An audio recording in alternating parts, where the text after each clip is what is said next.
República, por Platón. 3. Introducción. 3. Tres temas de la República. 1.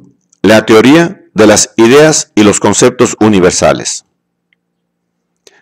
Que la teoría de las ideas ha surgido a partir de una problemática moral de origen socrático ya fue indicado por primera vez por Aristóteles, en testimonios, por lo demás, dudosos, pero en ese punto confirmados por los diálogos juveniles de Platón. En estos se destaca, frente al relativismo imperante en la Atenas del siglo V a.C., la búsqueda de un patrón supraindividual que pueda dar normas a los actos. Sócrates simboliza este patrón supraindividual en el Apolo délfico, que respondía a las consultas de individuos y de gobiernos sobre lo que debía hacerse. En efecto, la pregunta sobre qué es la valentía, la moderación, la piedad, etc., que también Jenofonte pone en boca de Sócrates, aparece como genuinamente socrática y no remite a un universal abstracto, como lo entendió Aristóteles, sino más bien a la realidad divina, en comunicación con la cual, en el reconocimiento de la propia ignorancia y en el acatamiento de los mandatos divinos, se genera la cualidad moral de nuestros actos, con lo cual Dios viene a ser la fuente de la perfección o excelencia.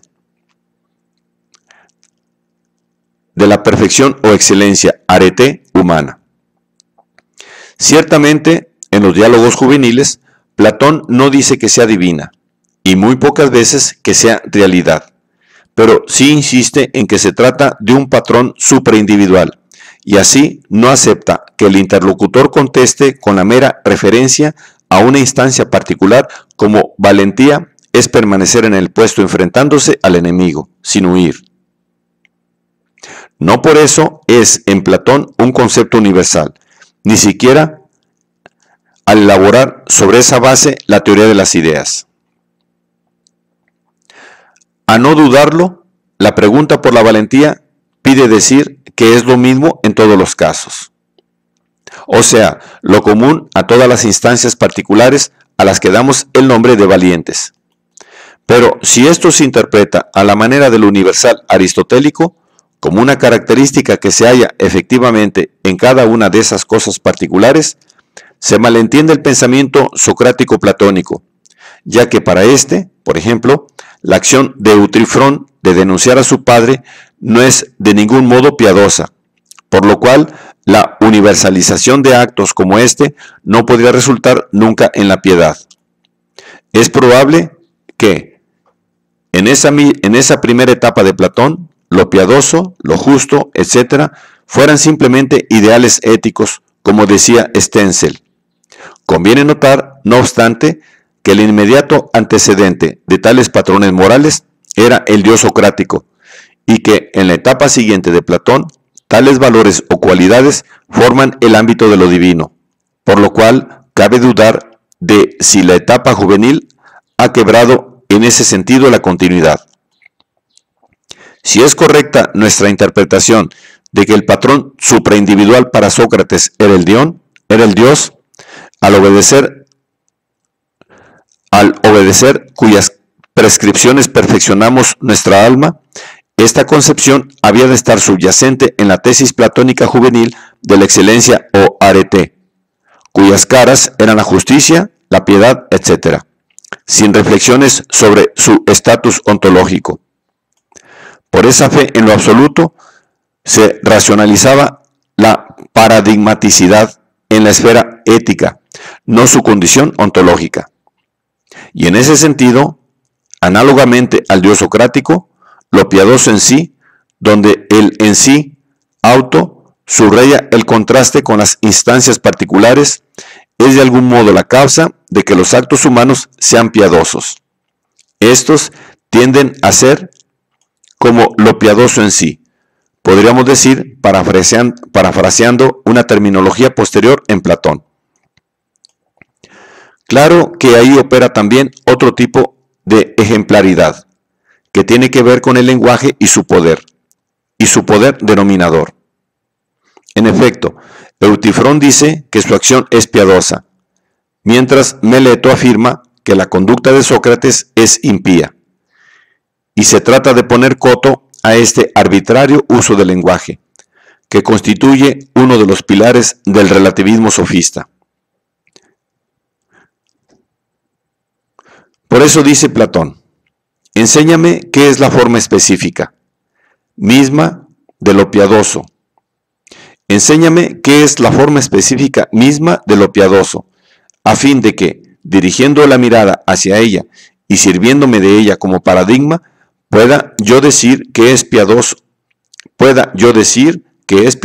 aquello que sea de esa índole en lo que tú o cualquier otro hace. Pues está claro que ni Eutifrón ni Meleto, al usar términos como piadoso e impío, dirigen su mirada a un patrón supraindividual que funcione como paradigma, y que esto no es una instancia general o universal, ya lo dice el uso del vocablo paradigma. Se trata del paradigma del lenguaje correcto, pero es paradigma del lenguaje porque antes lo es de la conducta moral. Cabe objetar que aquí, de todos modos, estamos frente a algo universal, pues no se trata de una universalidad formada a partir de actos como los de Eutifrón, pero sí de una formada a partir de actos como los de Sócrates y de todos aquellos, por pocos que sean, que actúan teniendo lo piadoso en sí como paradigma. Pero naturalmente solo es posible saber cuáles son los actos realmente piadosos una vez conocido lo piadoso, y no al revés. Y de todas maneras, lo piadoso es siempre trascender a los actos piadosos, ya que no es una instancia resultante de ellos, sino su modelo. Hay, pues, un lenguaje correcto y un lenguaje incorrecto. El lenguaje correcto es el que atiende a la realidad. Contrariamente a lo que nosotros esperaríamos, sin embargo, al llegar a su teoría de las ideas, en Fedón y República, Platón se inclina por una concepción menos socrática del lenguaje. Hay muchas cosas bellas, muchas buenas, y así, con cada multiplicidad, decimos que existen y las distinguimos con el lenguaje. De este modo, Platón se atiene ahora al uso común del lenguaje, inventando una universalidad formada a partir de cosas no realmente piadosas, justas, etc., sino simplemente cosas a las cuales damos el nombre de piadosas, justas, etc., aunque a veces no nos parezcan piadosas ni justas, etc. ¿A qué se debe este cambio en el pensamiento platónico? Precisamente al nacimiento de la teoría de las ideas, anudada al surgimiento de una problemática epistemológica. ¿Cómo se conoce lo piadoso en sí, lo bello en sí? Si la mayoría de la gente confunde lo bello con las cosas bellas y lo piadoso con los actos piadosos, es porque la vía cognoscitiva hacia lo bello y lo piadoso no es la misma que la que conduce a las cosas bellas y piadosas, y sin duda más difícil. Pero a estos objetos en sí podemos acceder con la inteligencia, mientras que los sentidos y la opinión que se basa en ellos solo nos permite tomar contacto con instancias particulares. Aquí sí, en forma explícita, se plantea la cuestión ontológico-existencial. Los objetos del conocimiento deben existir, puesto que no es posible conocer lo que no es, pero no han de tener la misma entidad que los sensibles, ya que estos se presentan de modo diverso y continuamente cambiante, mientras aquellos aparecen como permanentes e idénticos a sí mismos. La mayor claridad cognoscitiva de los objetos inteligibles corresponde a una superioridad ontológica. Son lo que es realmente, lo que es plenamente, y en fin, lo único que merece el nombre de realidad o esencia. La realidad de los objetos opinables no es negada, pero sí devaluada. Se halla en un ámbito intermedio entre el ser y el no ser, entre la realidad y la nada. Son lo que se genera y lo que deviene para ambos casos, y nunca alcanzan a ser verdaderamente, por lo cual, más que el nombre de realidad, merecen el de devenir, o génesis. Además, los objetos inteligibles reciben la denominación de lo divino e inmortal. Nombres,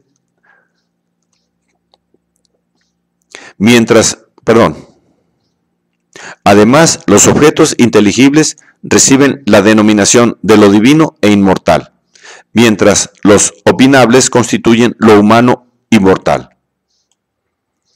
En asunto de discusión, si Platón situó a estos dos tipos de objetos en mundos distintos, los opinables en este y los inteligibles en el más allá.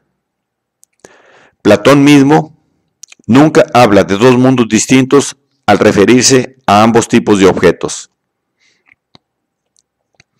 En República 6.7 contrasta un ámbito inteligible con uno visible u opinable. Ciertamente en el Fedro 247c menciona un ámbito supracelestial como morada de la realidad que realmente es, pero dentro de un mito. Y dentro de otro, en el Fedón 74a 76c, dice que el hombre ha adquirido el conocimiento de las ideas antes de nacer, cuando aún no poseía cuerpo. Una explicación del carácter a priori, esto es, independiente de la experiencia sensible, del conocimiento intelectual, a la que nunca más volvió a recurrir. En cambio, en su propia desmitologización de la caverna, Platón dice que una vez arribado el filósofo al ámbito inteligible y contemplada la idea del bien, se le forzará a descender junto a los prisioneros, en lugar de lo que ahora hace, esto es, quedarse contemplándola, como si ya en vida estuviera residiendo en la isla de los bienaventurados. Ahora bien, no será extraño que en este giro dado en la madurez de su concepción de la juventud haya influido el contacto profundo que con la matemática ha tenido presumiblemente a través de Arquitas en su viaje a Italia. Porque indudablemente los objetos matemáticos le ofrecían toda una esfera extramoral a la que podía tener acceso con el intelecto y que no podía derivar de la multiplicidad sensible. Cuando pensamos el cuadrado matemático, lo pensamos perfecto, de un modo que no hallamos en ningún objeto cuadrado existente, ni en el mejor cuadrado que dibujamos. O para decirlo con otro ejemplo que Platón pone antes que el de cuadrado, el conocimiento que tenemos de la igualdad matemática no proviene de cosas concretas que vemos como iguales, leños, piedras, etc., sino de lo igual en sí, a lo cual deben aquellas que se les llame iguales. Las cosas en sí, o ideas, como se suele denominar lo que era la verdadera realidad para el Platón maduro, que sigue usando los términos idea, pero no ya como forma específica, incluyen ahora, pues, objetos matemáticos, además de valores morales. Pero una vez ampliado de ese modo su ámbito, encontrándose en las cosas en sí lo que se atiende para denominar a las cosas concretas, ya resultaba inevitable extender poco a poco ese mismo carácter a todos los objetos designados en el lenguaje, mediante adjetivos, sustantivos o verbos. Así, en el Fedón se habla de la grandeza, la salud, la fuerza, 65e, la unidad y la dualidad, 101c, etc. En República 10, 596a-b, se añaden ideas de artefactos, como la mesa y la cama. Y en la revisión crítica del Parménides, se nos informa que Platón ha tenido dudas en aceptar ideas tales como las de hombre, fuego y agua, y ha tendido a rechazar ideas de pelo, basura y fango, 130c, pero que debía marchar en esa dirección. De aquí resulta comprensible que Platón preste ahora mayor atención al lenguaje vulgar y acepte que sea a partir de este que se da la referencia hacia ideas, puesto que el ensanchamiento del ámbito de ideas se ha originado en el examen del lenguaje ordinario, y ya no responde, como antes, a un idealismo puramente ético. De cualquier manera, las ideas no son, tampoco ahora, conceptos universales hipostasiados, como creyó Aristóteles, resultantes de una inducción practicada en todas las cosas que reciben el mismo nombre. No se llega a la idea del cuadrado buscando características comunes a todos los cuadrados que vemos, sino a la inversa. Se dibujan cuadrados mirando al cuadrado en sí, y lo mismo con todos los objetos de la naturaleza y los fabricados por el hombre. Es decir, se confiere carácter ético a todo el devenir, que adquiere así un signo marcadamente teleológico. Para explicar esto y proveer de una mayor unidad al ámbito de las ideas, Platón destaca, entre ellas, la del bien, que hasta entonces solo había tenido carácter moral, y que pasa a ostentar una posición metafísicamente privilegiada. En el Fedón se hablaba de lo bueno común a todas las cosas, 98c, lo bueno y necesario que en verdad conecta y conserva todo, 99c. De aquí se pasa a la idea del bien, que en la alegoría del sol provee a las ideas de su existir y de su esencia, aunque el bien no sea esencia, sino algo que se eleva más allá de la esencia en cuanto a dignidad y potencia. Al decir Platón que el bien está más allá de la ousia, quiere indicar una jerarquización ontológica, aunque es evidente que la expresión literaria con que la señala no le satisface, ya que enseguida hace un comentario irónico y nunca más toca el punto. ¿En qué sentido el bien confiere a las ideas el ser y la esencia? Aquí nos atrevemos a sugerir que, si no fuera por la idea del bien, las ideas sí se habrían convertido en universales, como de hecho pasaron de algún modo a serlo, al suprimirse la idea del bien en los diálogos de vejez. La idea del bien significa fuente de perfección de las demás ideas. Gracias a ella, las ideas son ideas, existen como tales y son lo perfecto en cada caso, aquello a lo cual aspiran las cosas particulares.